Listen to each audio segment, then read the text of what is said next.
Hey, what's going on, everybody? Brent Hyden here, coming at you on this Friday morning, talking the 8 games around the association. As always, going to try to keep this short, breeze over some of the games and the top targets from those games early on this morning. It's about 7:45 in the morning, so there's going to be a lot that changes throughout the day, but want to get people started with some basic plays and research that I have done so far through the day.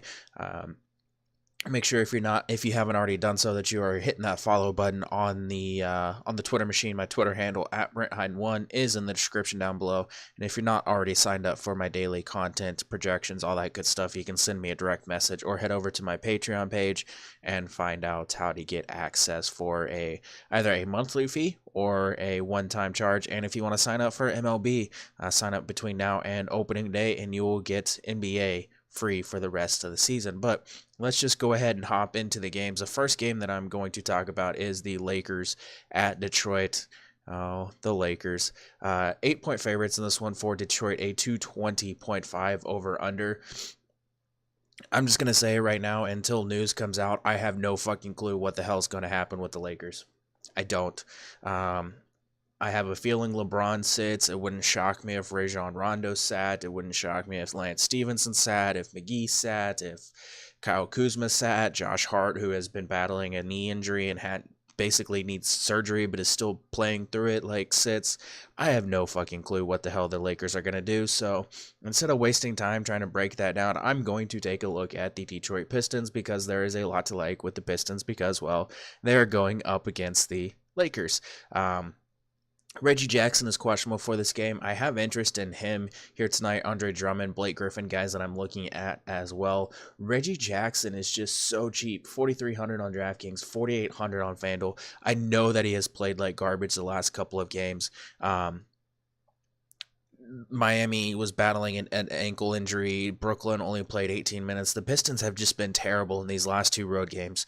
Just atrocious. I expect that to turn around. Jackson, since the All-Star break, has been actually pretty darn good, averaging 1.04 fantasy points per minute with a 27.8% usage rate. With the Lakers ranking 30th in defensive efficiency, the point guards over the last 10 games, I just don't see a scenario where Reggie Jackson at his $4,300 price tag doesn't pay off. It's going to be really, really tough for that to happen. So I absolutely love Reggie Jackson in all formats. I expect he's going to be pretty darn popular here tonight. Speaking of guys that have been playing absolutely terrible, Blake Griffin coming in at 7,700 on DraftKings, 8,400 over on FanDuel. That's $7,700 price tag is ridiculously cheap. He did struggle against the Lakers last time these teams faced off, but again, someone else, just monster usage since the All-Star break. 28% usage rate, averaging 1.14 fantasy points per minute. Again, in a fantastic matchup here. Lakers, especially bad defending in isolation, allowing 0.94 points per possession. That's a pretty big boost to Blake Griffin, who ranks in the 72nd percentile in efficiency in isolation. This is a spot where I have interest in Blake Griffin. Looking at his isolation frequency, I'm pulling it up right now. Not something where you're in love with the frequency. Looking at it right now, he is, I believe it's in the teens, but that's still pretty good. Blake Griffin, 13.3% frequency, 3.2 points per game in isolation. So there is a boost to him there. Also, with the Lakers giving up 47 rebounds, 51 points in the paint, Griffin, who ranks second on the team with 11.2 points in the paint, obviously gets a pretty big boost. I don't really need to go too in-depth on Andre Drummond here. We know centers against Lakers, really, really good spot. Andre Drummond also struggled against the Lakers last time out, 2 of 12 from the floor, but still had 16 rebounds. So imagine 5 of those shots, 6 of those shots going in, considering he shoots 50% on the season, maybe 7. You can add 7, 10 fantasy points to that total. Yeah, there's potential for Andre Drummond to have a big game. And again, as I mentioned, Lakers just putrid against centers. They're giving up 25 points, 16.5 rebounds to the position on the season. He's averaging 1.37 fantasy points per minute over the last 30 days, so some pretty good performance out of Andre Drummond. I do have interest in Luke Kennard here as well. He's topped 20 fantasy points in 8 of his last 10 games. He does tend to thrive in these faster paced games. Where his spacing, floor spacing, can come into consideration. This is a spot where I have no issue going back to the well with Luke Kennard, who's just still really cheap across the industry. 4,400 over on DraftKings is a pretty good price. He is also cheap over on FanDuel at just 5K, so someone that I do have a decent amount of interest in there as well. Moving on to the next game, Sacramento at Philly.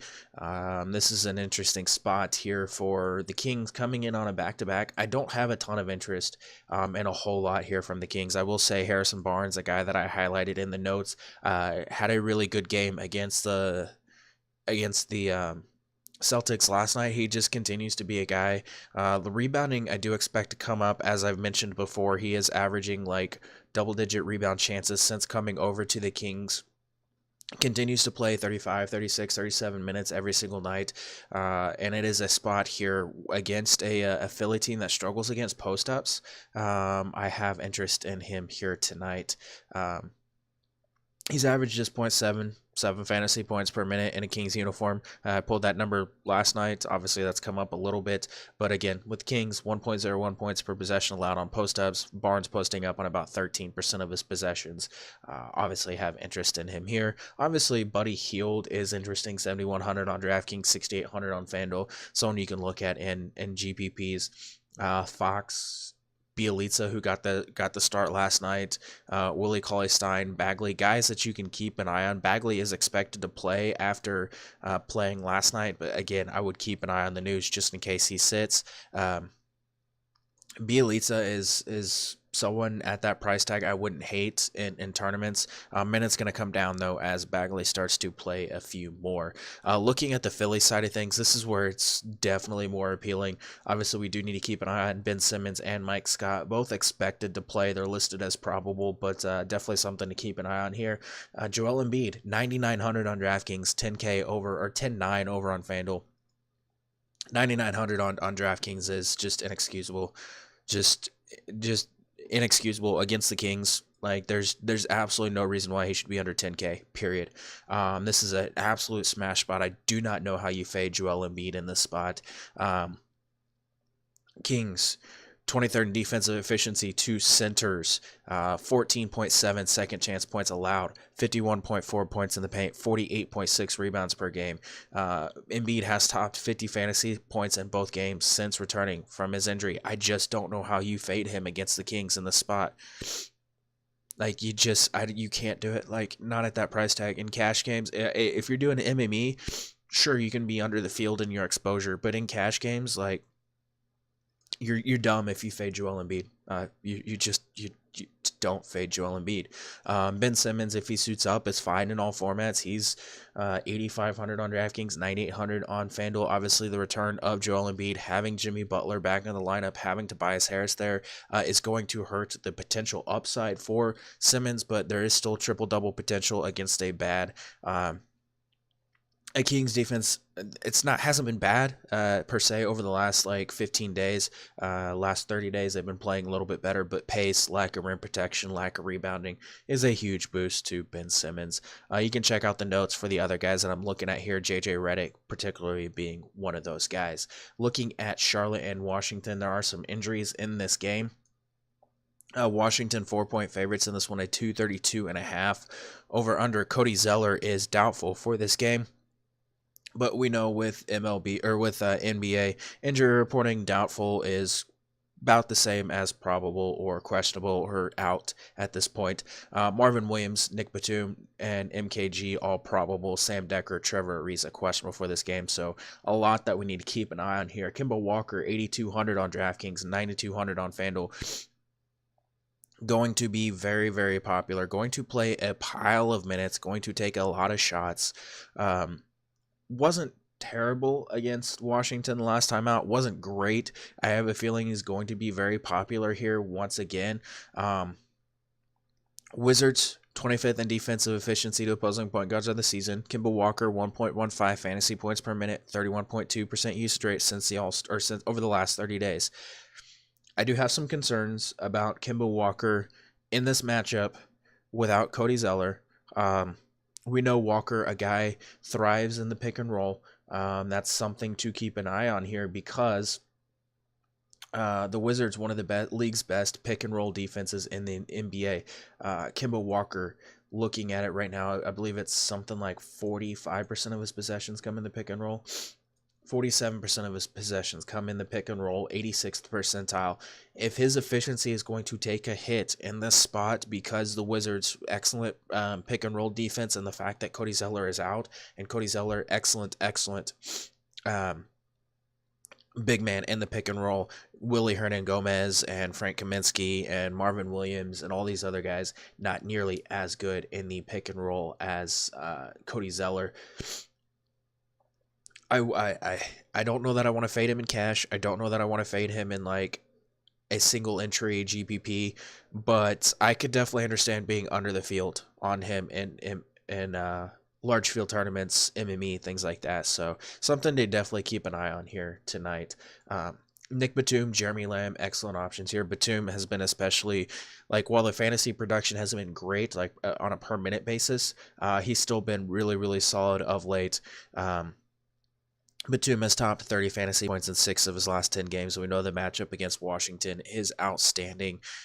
This is a spot where at 5,600, I do really like Nick Batum, who's going to play just a ton of minutes in this spot. You can look at Jeremy Lamb as well, 5,800. He's averaged over a fantasy point per minute over the last 30 days. We did see a monster game out of him against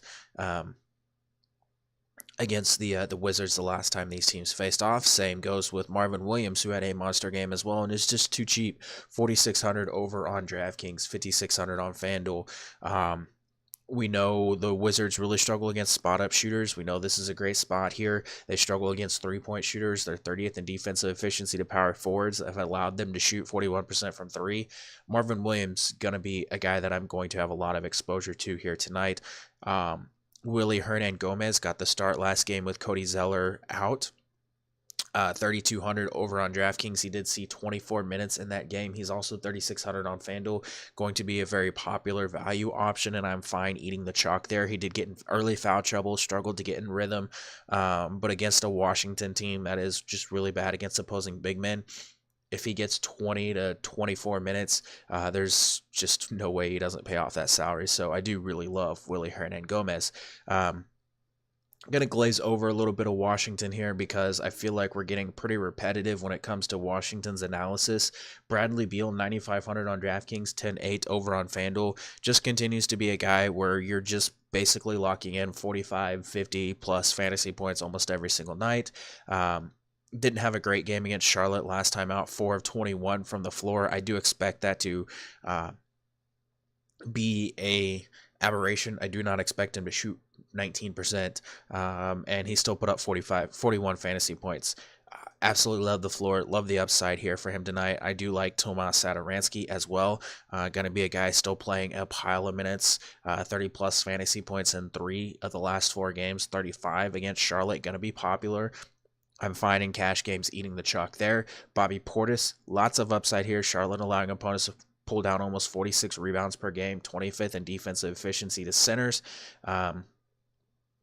Averaging just shy of like 27 minutes per game. Lots and lots of upside here for Bobby Portis as well. Had a really, really good game against this team last time out, 40 plus, and 3 of his last 4. So you can look at a lot of Washington. Just keep an eye on the news. Let's see who gets ruled in, who ruled out throughout the day. But there's going to be a lot to like. Even Jabari Parker, who has been playing really well, 17.3 points per game. On 65% shooting in 7 games this month. He is someone to even consider here at 5,800. Even though the matchup against Charlotte isn't great, there's still a lot to like about Jabari Parker. Moving on, Milwaukee at Miami. Milwaukee 4-point favorites in this one, a 220 over under. Going to glaze over most of this game. Obviously, Giannis Antetokounmpo, obviously a good spot. Malcolm Brogdon, a really, really good spot. Brogdon always going to be a favorite of mine in cash games. And guys like Middleton, really, really good spot for them, actually. Very underrated spot, I think, for Middleton. But I'll leave you guys with the notes on that one. Looking at the Miami side of things, I do have interest in Justice Winslow at 5,800 on DraftKings, 5,800 on FanDuel, just because small forward most nights over on FanDuel is pretty atrocious. The Bucks, they've struggled, of course, in the paint mid-range most of the season. They've struggled to defend corner threes. They do allow a ton of three-point attempts, 35.1 per game, but they're holding opponents to about 35.5% on those attempts, but they're allowing 41.1% on corner threes. It helps a guy like Justice Winslow. 38% of his shots come in the paint or mid-range.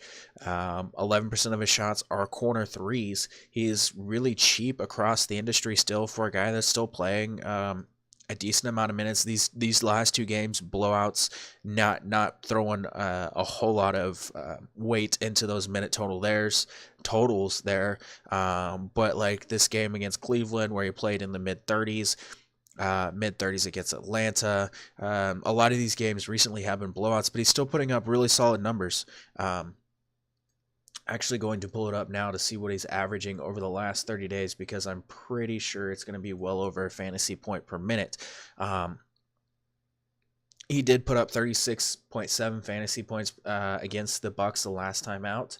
Justice Winslow, 1.08 fantasy points per minute. So I probably need to adjust him in the projections a little bit because I currently have him projected for about 29 fantasy points. I would imagine I should have that projection in the low 30s, which would actually make him a pretty solid value. So I really like Justice Winslow here. Josh Richardson, Kelly Olynyk, guys that you can keep an eye on, but there's not a whole lot to love about that game.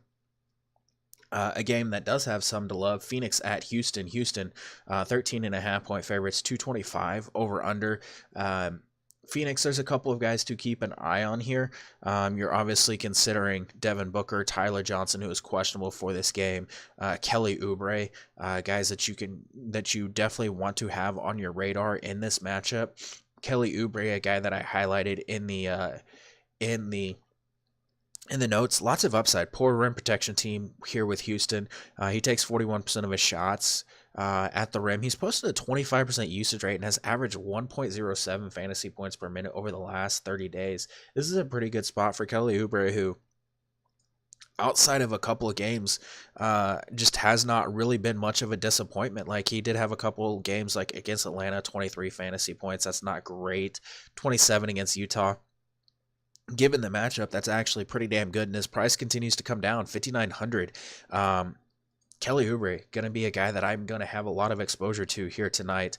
You can look at DeAndre Ayton, whose price, 6,100 on DraftKings, is just ridiculously cheap. I know the production has been up and down for him. He hasn't had a lot of upside games recently outside of the Bucks and Lakers. But again, this is a matchup.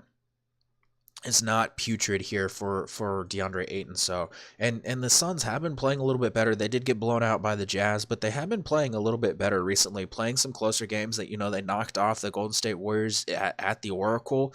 That's something to keep in mind. Like, people are going to harp on blowout potential and all this stuff when they absolutely shouldn't be doing that.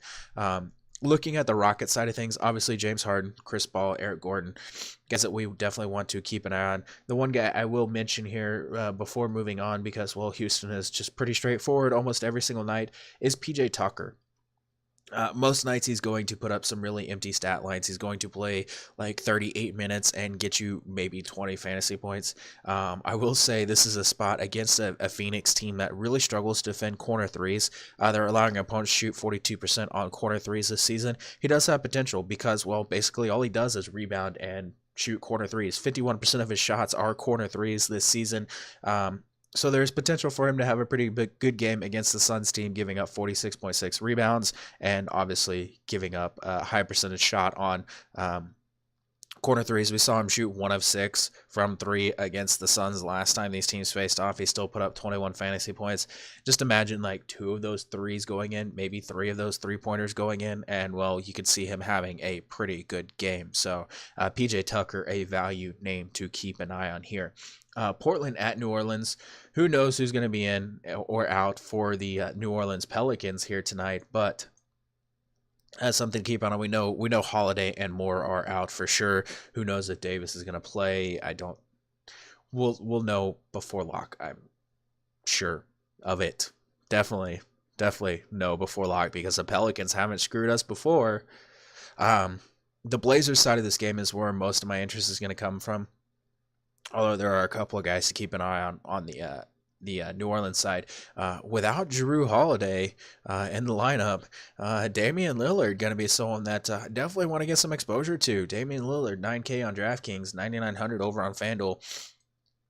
We know Jrue Holiday is like an arch nemesis for Damian Lillard, but New Orleans 27th in defensive efficiency to point guards, 36.3% 3-point percentage allowed to the position. Absolutely love the spot for Lillard. He's been a little bit inconsistent, has topped 40 fantasy points in 5 of his last 10 games, had a monster game against OKC. 73% of his shots come at the rim, 3-point range. Should go bonkers here. Projects for over 50 fantasy points in this matchup. Absolutely love the spot for him. I do like CJ McCollum. I like Mo Harkless. Al-Farouq Aminu, probably one of the better value plays on the entire slate. 4,600 on FanDuel, 4,100 on DraftKings. Comes in as a guy that profiles really well in this matchup, has had a lot of success in this matchup. Going to be someone that I use in my lineups to get a decent amount of exposure to some high-end guys. Has struggled the last couple of games when you really wouldn't expect him to, but with New Orleans really struggling against spot-up shooters, really struggling to defend the three-point line. This is a spot, really good spot here for Al-Farouq Aminu. Good spot for Jusuf Nurkic. Averaging 1.41 fantasy points per minute over the last 30 days. If you project him for 29 minutes, that gets him to be a pretty strong value in this spot here tonight. If you're playing over on FanDuel, guys like Enes Kanter, Jake Layman, Seth Curry, Mo Harkless, names to keep an eye on. Mo Harkless, 5,200. Probably not someone you want to use as a drop score option, but like Jake Layman, Seth Curry, Rodney Hood even. All these guys have potential to have a good game. So those would be names to keep an eye on over on FanDuel for sure. Looking at New Orleans, Elfrid Payton has been just phenomenal last 2 games, triple doubles, 50+ fantasy points in back-to-back games, averaging 1.1 fantasy points per minute over the last 30 days, 40% assist rate when not sharing the floor with Jrue Holiday. I do love the upside for him here tonight. Obviously, Portland not terrible against opposing point guards.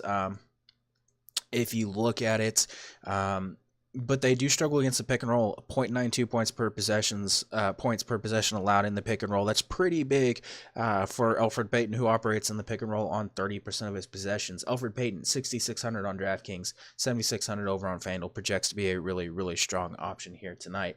You can look at Anthony Davis and GPPs, 7,100 on DraftKings. Is averaging almost 2 fantasy points per minute over the last 30 days. You can look at Julius Randle, who's kind of struggled recently, but I'm getting a lot of exposure to Portland, maybe some Elfrid Payton, and that's pretty much it. Looking at the Spurs and Knicks, this is an interesting game for both sides of this game. If I'm being honest, like I don't love trying to target the Knicks most nights.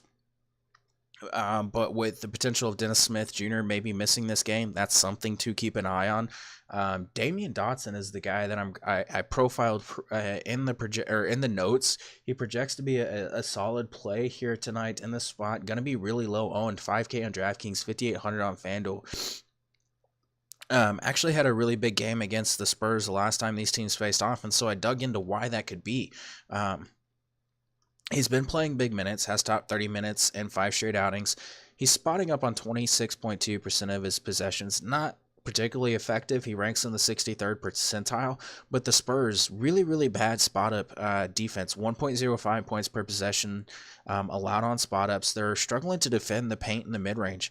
If you look, 42.9% field goal percentage allowed in the paint, 43.1% field goal percentage allowed in the mid-range, 36.3% three-point shooting allowed. Dotson, 33% of his shots come in the paint and mid-range, 45% of his shots from three, 22% of his shots at the rim. I actually like Damian Dotson a significant amount in this spot. You can look at Dennis Smith if he plays, Emmanuel Mudiay if Smith is out. Noah Vonleh has some appeal. Has seen 30-plus minutes in 3 of his last 4 games, spotting up on 25.2% of his possessions. Spurs 25th in defensive efficiency to power forwards. He's 4,900 on DraftKings, 5,300 on FanDuel. Actually projects to be a pretty solid play as well. So he's someone that you can keep an eye on here tonight. On the Spurs side of things, Derrick White has been playing extremely well. Price obviously coming up, but it is justified at this point given how well he has played. 6,300 on DraftKings, 7,200 over on FanDuel. But if you take a look, I mean, just absolutely dominating, just struggling against Milwaukee. That was to be expected, and people are going to be harping on the fact that his shooting is unsustainable. Yes, it's not likely that he's going to shoot, 70, 80% from the floor in a lot of these games, but he's shooting 50% from the floor this season. He takes high efficiency shots most of the time, so that's really, really good. He's averaged 1.19 fantasy points per minute over his last 30 days, 25% assist rate over that span. That's really freaking good. Great matchup here. Knicks 24th in defensive efficiency to point guards. They're allowing 0.94 points per possession in isolation. Derrick White, 90th percentile in isolation this season. He has been excellent in isolation. I like him as a way to get exposure to this game. I think people are going to fade because of that price tag and the unsustainable shooting and all that good stuff, but I do really, really like him here tonight. I really like DeMar DeRozan, who has been playing really, really well. Recently, 23.4 points per game on 53.4% shooting and 6.6 assists over the last 5 games. LaMarcus Aldridge has been scorching as well. 57.3% shooting, 27.6 points, 10 rebounds over the last 5 games, has scored at least 28 points in each of the last 3. All 3 of these guys, really, really, really strong options here. Aldridge 8,600, DeMar DeRozan 8,400. I don't think you can go wrong with any of them. I would try my best to get exposure to someone from the Spurs, just because this is a game where one of them, 2 of them, maybe even all 3 could have really, really strong outings. Dug into the matchup for DeRozan as far as some isolation stuff, some usage stuff. Really, really good spot for him, but I'll let you guys check out the notes on that. Looking at the Bulls at Clippers. Clippers 8.5 point favorites in this one, a 229 over under. I don't want to be too negative on Lauri Markkanen, who has really, really struggled of late. He's less appealing than usual in the spot for me, given how poor he has played. Price tag has not come down enough for me to want to slam him into my lineups, and given the fact that his touches, his rebound chances, his shooting, his usage, all that stuff has gone down recently, I'm a little lower on Lauri Markkanen than usual. It is a good matchup for him. If you want to roll him out in MME, that's fine. But in cash games, I think you definitely need to look elsewhere. Single entry, you definitely need to look elsewhere. I will say Robin Lopez, centers against Clippers, obviously we know that's a thing. 5,700 on DraftKings, 5,800 over on FanDuel. I wish he wasn't so expensive, but this is a great spot for Lopez, who has just been really good recently outside of the Detroit games. Has topped 30 minutes in 7 of his last 10 games, 30 fantasy points in 7 of those games. Really don't see a reason to get away from him here. Good spot here for him tonight. Zach LaVine, I think, is my favorite option here. 40% of his possessions come in the pick and roll. Clippers 0.9 points per possession allowed to the pick and roll. He's been playing really well of late. Someone that I do have my eye on from the Chicago side of things here tonight. On the Clipper side, there's a ton to love. Patrick Beverley, Lou Williams, Danilo Gallinari, Ivica Zubac, Montrezl Harrell, Shai Gilgeous-Alexander, all these names project to be really, really strong options here tonight. Obviously, Patrick Beverley, a guy playing a ton of minutes, rebounding really, really well, has notched at least 30 minutes in 7 of his last 10 games, getting closer to 35 minutes in games that are close. Bulls, really, really bad defending pick and roll, spot-up shooters, isolation. Beverley, 29.1% of his possessions come in the pick and roll, 34% of his possessions come on spot ups. So this is a spot where Beverley at like 5,100 on DraftKings, really, really strong cash game option here tonight. Lou Williams, monster upside, 40+ fantasy points in 3 of his last 10 games, scored at least 20 points in 5 of those games. Huge boost here. 53% of his possessions come in the pick and roll. Again, as I mentioned, the Bulls really, really bad defending the pick and roll. 0.9 possession or points per possession allowed in the pick and roll, 24th percentile defense, so bottom quarter of the NBA. 33.3% usage rate over the last 30 days, has averaged 1.30 fantasy points per minute over that span. So Lou Williams, 7,100 on DraftKings, 7,700 on FanDuel, projects to be a really, really, really strong option here tonight. The Rooster, Danilo Gallinari, 28% usage rate, 1.21 fantasy points per minute over the last 30 days, with Chicago allowing 1.04 points per possession to spot-up shooters. He is definitely someone to keep an eye on. He is listed as questionable for this game, but 6,500 on DraftKings, 7,200 on FanDuel, really, really good spot for him. As I mentioned, Ivica Zubac, this is obviously a good matchup for him, has been playing pretty well recently. Still not getting a ton of minutes, did get up to 27 against Boston, but this is a spot against a poor rebounding team. I think he has some upside. 1.21 fantasy points per minute over the last 30 days for Ivica Zubac. 4,500 on DraftKings, 5,500 on FanDuel, projects to be another really, really good play. Again, did speed through this pretty quickly, 8 games on the slate, but there is a lot to dive into in the notes, so make sure you're checking that out here today. And keep an eye on the news and Discord. As soon as anything comes out for the Lakers, I will make sure to update you guys so we can get on top of that. But good luck in all your contests tonight. I'll see you guys tomorrow.